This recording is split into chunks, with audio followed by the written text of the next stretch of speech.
Држава или партија за ДУИ изгледа нема разлика. Партиските информации ги шират портпаролите платени од државни пари.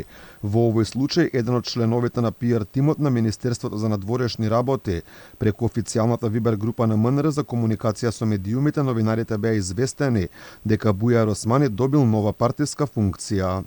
Генералниот совет на ДУИ денес на предлог на претседателот Али Ахмети го избра Бујар Османи за потпретседател на ДУИ. Мешањето на партијата и државата предизвика негативни коментари кај дел од новинарите кои реагираа и дека PR тимот на Османи не покажува ваква ажурност кога се новинарските прашања за работата на МНР во прашање.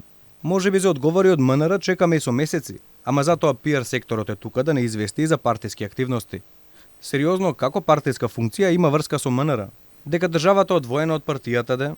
Кога е ДУИ во прашање, ова не е прв пат државните ресурси да се користат за партиски цели. Најчест пример е Министерството на Артан Груби, кое по потреба станува и партиски штаб на интегративците, каде Али Ахмети си ги остварува своите средби.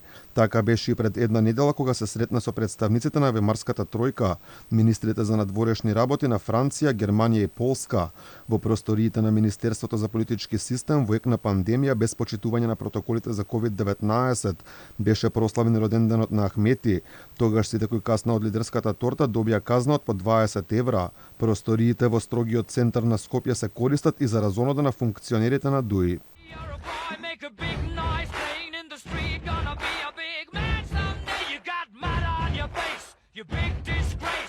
Злоупотреба на државните ресурси кога е ДУИ во прашање можеме да видиме и со службените возила. Функционерите на интегративците редовно се ги користат кога одат на партиските состаноци.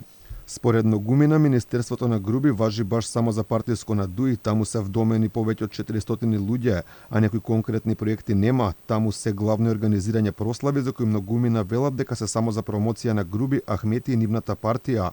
Една од нив е Јона Аланската за годишнината од рамковниот договор, кога водителката на настанот беше свиркана кога проговори на македонски јазик.